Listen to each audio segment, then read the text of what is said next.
Hey guys, welcome to Traditional Bow Hunting and Wilderness Podcast. This is Jason Samkowiak, and today what we're going to do, why did that just switch on me?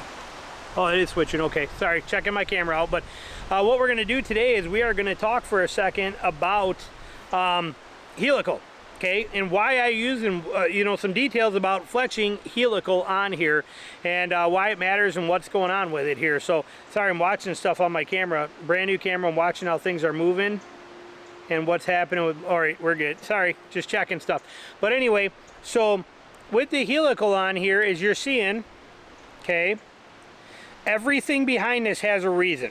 First of all, my feathers, when I tune my arrows, I shoot high FOC. I got 450 grains up front, 720 grain total arrow, 27 inches to the back of the insert with a 3-inch custom made insert in there. Okay, that's my arrows, and I've done videos on that before, but they fly like a dart for me. 26-inch draw, they work like a champ.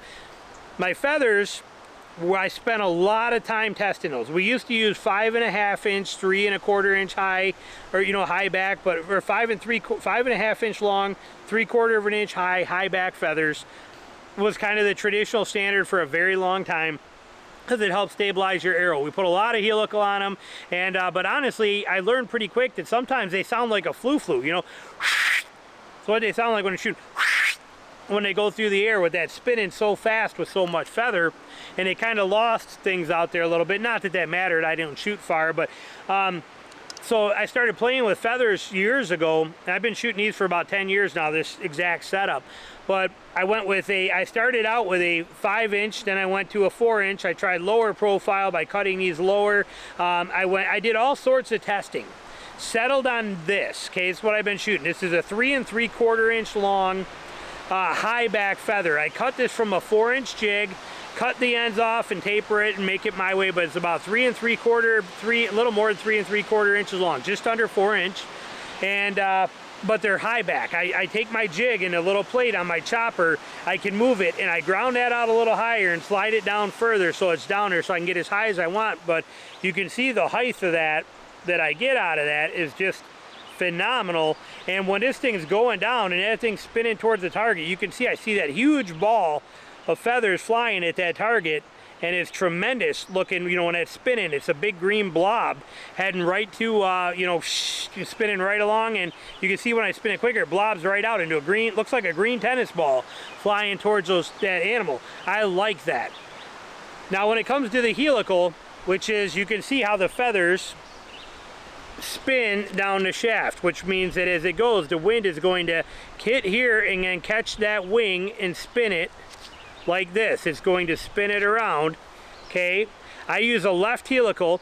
You can tell the easiest way to tell if it's left or right wing feather, I use left wing feathers, is if you look at the back, right here where the feather meets the base, if it makes the letter L, okay, down and then the L with the base, it's left wing. Okay, you can see that base on there right there.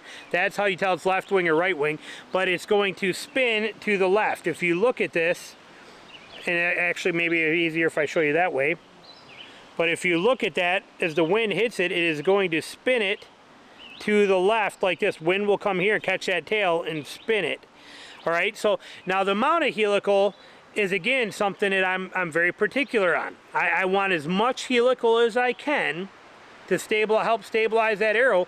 Want as much helical as I possibly can without it being noisy. Okay, that's a big factor for me. So I'm spinning as fast as I can quietly. How do I test that? Basically, I put my wife behind a huge tree like this big pine tree that you see here behind me. She would stand behind that where she's completely safe, and I would shoot past that tree into a target, and she could be completely blocked and safe, and you could hear that and tell me how loud it is. So I would fletch up a few different ones with different helical levels, and I would shoot them, and then she would say, this one's the quietest, this one's the best one. And that's how I figured out what I want. Now, you could also put a camera out there and shoot by it. It may pick it up, I don't know. But for me, that's the best way. Put my wife behind a tree, or behind you're behind your shed or something where she's obviously protected, and then shoot past her and let her listen for them when they're coming. And always be safe. Like, I would never just say, okay, go stand there, I'm going to shoot arrows. Okay, it's communication. So I would put her back there and say, okay, here comes an arrow, be ready, stay there, be ready. You're safe? Yes, I'm safe. Okay, here comes the arrow on 3. You know, 1, 2, 3, and she'd hear it. Okay, that's the way I did that. So it worked fantastic. But that's the reason that that's the story behind it. But it's not just glue and feathers on your arrow.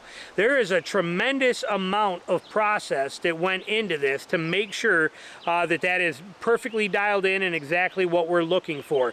Every part of my arrow is precisionally thought out and detailed and figured. I mean, these are the most important thing you're shooting.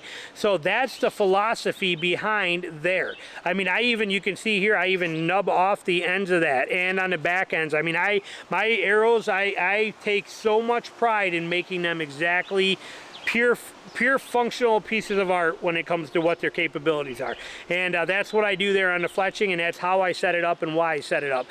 So I get that helical. So hopefully this little tip helps you out and helps make life a little easier as you're setting your stuff up. So thanks for watching. Don't forget, links will be down below for the hunting product of the week and to all my courses, the Patreon page where you get member-only benefits, tremendous and tons of member-only benefits and videos and podcasts that nobody else gets access to. It's all right there for you down below. So thanks for watching.